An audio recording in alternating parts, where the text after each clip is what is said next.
Chapter 74. Combat between two generals. Fighting the three Huangs, Chen Qi was stabbed in the right thigh. He jumped out of the circle, Huang Tianlu pursuing him closely. Though wounded, Chen Qi still has the strength to play his witchcraft. He waved his club horizontally to alert his flying tiger soldiers and with a ha spat out a puff of yellow smoke. Huang Tianlu fell from his horse and was captured by the flying tiger soldiers. Qiu Yin ordered his men to throw Huang in jail. Huang Feihu was saddened but slightly comforted to know his son was not executed. The following day, Qiu Yin's wounds were completely healed. He was eager to take on Huang Tianxiang. He did not wear his helmet, but instead wore a gold ring like a monk. Appearing before the camp of the Zhou army, he demanded Huang Tianxiang. Huang Feihu could not stop his son. Qiu Yin, I will get hold of you today. Huang Tianxiang yelled. He stabbed at Qiu Yin. The two started up a new combat. Qiu Yin suddenly turned and raced toward the pass with Huang behind. A column of white light rose from Qiu Yin's neck and split in two, revealing a huge red pearl, turning round and round in the air. Huang Tianxiang, look at that over your head. Qiu Yin shouted. Looking up, Huang Tianxiang suddenly felt dizzy and drowsy. Having lost his sense of direction, he was captured by the enemy soldiers. When he was brought before Qiu Yin, Huang Tianxiang shouted, Qiu Yin, you bastard. You're just a coward for taking me with your witchcraft. I'm not afraid of death, and I'll die for my nation. Commander Jiang will cut you in 1,000 pieces when he gets you. Kill me quickly so I can turn into a demon and get my revenge. Qiu roared in anger. You bastard. You shot me and stabbed me before, and now you dare insult me. I'm ready to die today. You needn't talk so much. Huang Tianxiang yelled fearlessly. Seething with anger, Qiu Yin ordered. Cut off his head and dry his corpse. Hang both above the city wall. When he learned of his son's cruel death, Huang Feihu screamed, fainted, and fell to the ground. His generals rushed over to hold him up, and he cried bitterly. My poor three sons. They have failed to do anything great. He wrote an urgent report to Jiang Ziya, who was surprised and worried at the news. Both Deng Zhougong and Huang Tianxiang have lost their lives. He cried. Nijia led the reinforcements to Green Dragon Pass, and was joined by Deng Chanyu. When they arrived, Huang Feihu told Nijia, I never expected this to happen. Both my son and General Deng were killed with witchcraft. I am so glad to see you here. The next day, when Nijia saw the corpse of Huang Tianxiang on the pass wall, he shouted angrily. Tell Qiu Yin to come out and die. Qiu Yin was still dressed as a monk. He yelled. Are you Nijia? You bastard. Huang Tianxiang was only your political enemy. Why are you so cruel? I'll mince you up in 1,000 pieces to get revenge for him. Nijia rushed into attack. Qiu Yin fought back with his own lance. After 20 rounds, Qiu Yin released his red pearl and roared. Look at this precious thing, Nijia. Nijia stared at the pearl. He said, You fool. It is only an ordinary pearl. He laughed. Surprised, Qiu Yin turned his horse back to fight, but Nijia threw up his universal ring, hitting him on the shoulder.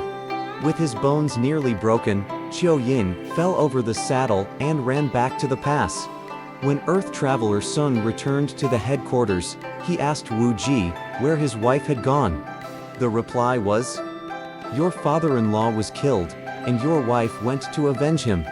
Earth Traveler Sun reported to Jiang Ziya that he had brought back food supplies, and asked permission to go to Green Dragon Pass. When he arrived, Huang Feihu told him, Deng Zhougong and Huang Tianxiang were both beheaded. Qiu Yin was wounded by Nijia. I'll steal the corpse of General Huang Tianxiang tonight. Then I'll fight Qiu Yin to get revenge. He promised. When night fell, Earth Traveler Sun wormed his way to the pass. He saw Tai Luan and Huang Tianlu in jail. At the second watch, all was quiet. He crawled through the earth and said to Huang Tianlu in a low voice, "Huang Tianlu, it's me. Don't worry. We'll take the pass soon. The sooner the better." Huang Tianlu answered delightedly. Earth Traveler Sun mounted the pass, cut the ropes, and dropped the corpse of Huang Tianxiang outside. When he saw the corpse of his son, Huang Feihu wept bitterly. "Pai 4 sons, 2 have been killed and 1 taken captive. I'd better send Huang Tianjie back to West Qi with the coffin. He can take care of my father and carry on the Huang family line," he thought. He quickly gave this order to Huang Tianjie. Qiu Yin, wounded by Nejia's universal ring, presided unhappily over the military conference the next day. He grew even more displeased when he learned that Huang Tianxiang's corpse was stolen in the night. Chen Qi was extremely angry. He said, "Let me go and find out who have stolen the corpse and bring the thief to trial." Both Earth Traveler Sun and Deng Chanyu went out to meet Chen Qi. At the sight of Chen Qi on a fiery-eyed beast, Earth Traveler Sun cursed, "You murdered my father-in-law. I must take you captive today. What can you do, you mean fellow? It would only soil my hand to kill you with my knife," Chen Qi said. After several rounds, Chen Qi was compelled to mobilize his flying. Deng Chanyu then threw a big pebble at Chen Qi and hit him right in the mouth, splitting his lips and breaking his teeth. Another stone to the back broke the mirror on his armor to pieces. Chen Qi turned his horse and escaped. I had just captured a small, ugly fellow when one stone was hurled in my face and another at my back. My spinal column's been injured by that bitch. I had to return in defeat. Bring the captive here at once, Qiu Yin ordered. Earth Traveler Sun was brought before him. Seeing the dwarf, Qiu Yin said contemptuously to Chen Qi, "What use is that wretch? Take him out and cut his head off." Just as they were about to behead him, Earth Traveler Sun twisted his body and disappeared without a trace. Everyone was frightened and perplexed. Qiu Yin ordered the pass be closely guarded day and night. As Huang Feihu and Earth Traveler Sun, who had just returned, were discussing how to take the pass, Zheng Lun, convoy officer of food supplies, arrived outside the camp gate. Escorted in, Zheng Lun reported, "By order of Commander Jiang, I have brought food supplies for the army. Thank you for your valuable service. I'll put your merit on record," Huang Feihu replied. Seeing Earth Traveler Sun, Zheng Loi asked, "Why are you here? You're a convoy official like me. There's a chap called Chen Qi here who can capture anybody with his witchcraft. My father-in-law was taken by him and killed. He lost his life. His trick is the same as yours. When he opens his mouth with a ha, yellow gas gushes out. It seems his yellow gas is more powerful than that white gas of yours. I was caught by him yesterday but have returned, finding it all very interesting." Earth Traveler Sun told him in detail. "How can it be? When my master taught me, he said there was NP hatch for me in the whole country. I must meet him." Zheng Lun answered emotionally. Chen Qi rushed out the next day, demanding to see Deng Chanyu.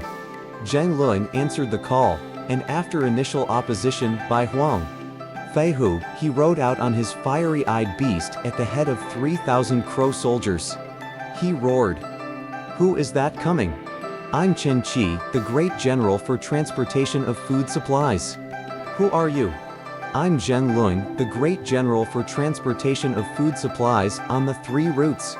I've come to meet you and see your magic," Zheng Lun answered. Without further delay, Zheng Lun charged forward with his club. Chen Qi resisted the blow. They fought together desperately, and Huang Feihu, Nejia, Earth Traveler Sun, and the other generals all went out to watch the combat. Having decided to act first, Zheng Lun swung his club to signal his crow soldiers to rush forward, with hooks and ropes ready, in a long straight line, ready to grab the captives. At the very moment, Chen Qi also swung his club over his head, ordering his flying tiger soldiers to move in.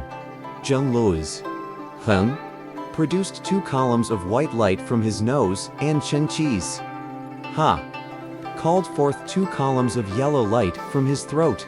Chen Qi fell to the ground, his gold coronet broken in 2, and Zheng Luing fell from his saddle, his armor cracked in pieces.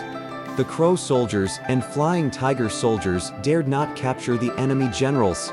They merely rescued their own masters and carried them to safety. Earth Traveler Sun and the other generals could not control their laughter, but Zheng Luing sighed deeply and said, "It's incredible that such a strange man has been born into this world again. I'll fight him tomorrow to determine the victor." Chen Qi returned to the pass and reported to Qiu Yin what had happened to him. Qiu Yin was disappointed to learn that Chen Qi had been unable to win the day. The next morning, Zheng Lun, the general, Feng, and Chen Qi, the general, Ha, met on the battleground again. "Let's fight today without magic, Zheng Lun. Will you honor your word if we so agree? It's a rare chance for us to meet as such on the battlefield." Chen Qi proposed. Zheng Lun agreed. The 2 generals fought all day long, but neither could get the upper hand. At their next military conference, Ne Jia proposed, "We're lucky to have Earth Traveler Sun with us now. Let's attack, break through, and occupy the pass. What do you say?" "I fully agree with you. Will you lead the attack, General?" Huang Feihu approved his suggestion at once. After supper, Qiu Yin wrote a report to the king on the war situation, asking him to send reinforcements to protect the pass. Earth Traveler Sin was already waiting underground for the time to set Huang Tianlu and Tai Luan free. Late that night, Ne Jia flew on his wind-fire wheels to the top of the city wall. He then used his gold brick to knock off the guards and break the locks on the gates, so the Great Zhou army could fight into the pass. Earth Traveler Sun, meanwhile, released both Huang Tianlu and Tai Luan to join the combat. Qiu Yin rushed from his headquarters and saw through the dim torchlight Huang Feihu, dressed in gold armor and a red robe, Ne Jia riding on his wind-fire wheels, and generals Deng Xiu, Zhao Sheng, and Sun Yanhong. They rushed toward him and encircled him. Breaking into the pass, Zheng Luan met Chen Qi directly before him. They fought in the darkness. Earth Traveler Sun, Huang Tianlu, and Tai Lin fought their way out of the prison and attacked Qiu Yin from the rear. Sun hit Qiu Yin's horse with his cudgel, and the animal reared up on its hind legs, dropping Qiu Yin to the ground. Huang Feihu rushed over and raised his lance to stab him, but Qiu Yin fled away on a dust cloud and completely disappeared. Surrounded by so many generals, Chen Qi could not resist long. Ne Jia threw up his universal ring, hitting him in the arm and wounding him seriously. As he slumped to the left, his own lance stabbed him in the chest. He died immediately. At dawn, Huang Feihu ordered his troops to fall in. He had wiped out King Zhou's army, with only Qiu Yin still at large. He issued proclamations to pacify the people and appointed a garrison commander to guard the Green Dragon Pass. He then led his army back to Sishui Pass, with Ne Jia and Earth Traveler Sun sent ahead to carry the news. Jiang Ziya was giving a lecture on war theory when Ne Jia arrived and reported the occupation of the Green Dragon Pass. Pleased by the news, Jiang Ziya turned to his generals. To ensure availability of food supplies, we had to occupy these 2 passes. Otherwise, King Zhou's army could easily block our food transportation routes. A great general must always keep an eye on these matters.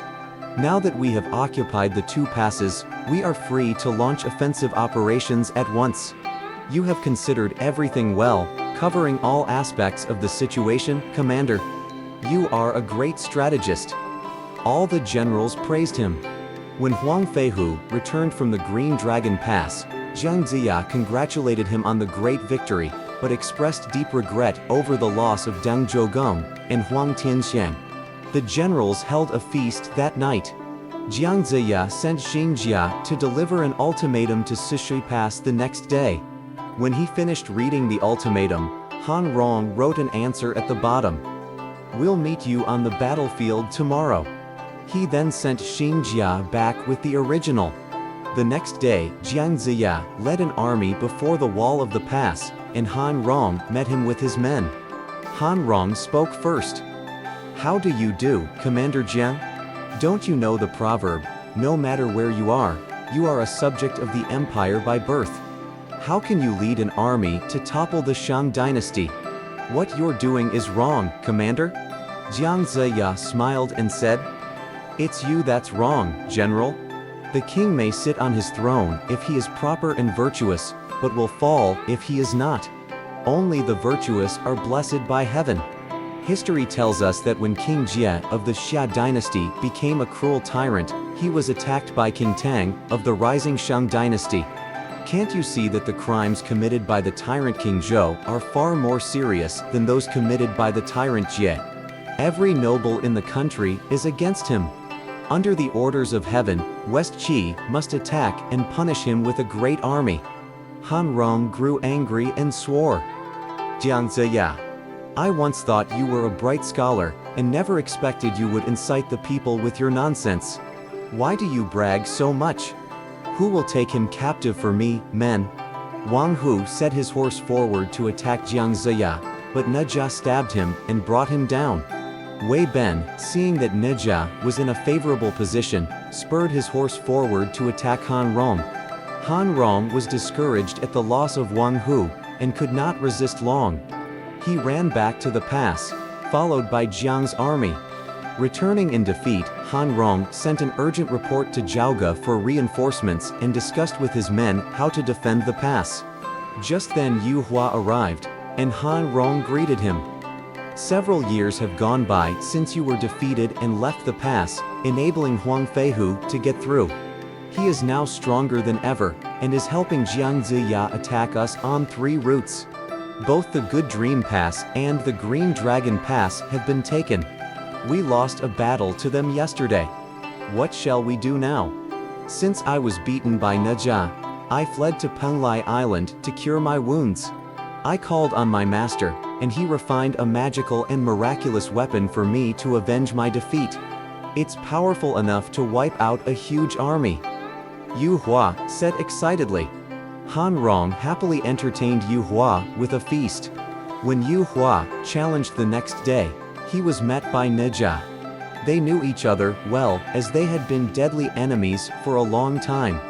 After some 20 rounds, when Yu Hua found it impossible to resist Ne Jia any longer, he threw up his blood-converting dagger. With no time to run, Ne Jia was hit, but as his body was made of lotus flowers and heaves, he did not die at once. Seriously wounded, he rode back on his wind fire wheels to camp, and approaching the camp gate, fell down with a loud cry. He then fainted, but his body continued to jerk with spasms. Jiang Ziya ordered his men to carry him into camp. They called his name again and again, but to no avail. Jiang Ziya was terribly worried, as he had no idea what to do with him. Please read the next chapter if you wish to know what became of Ne Jia.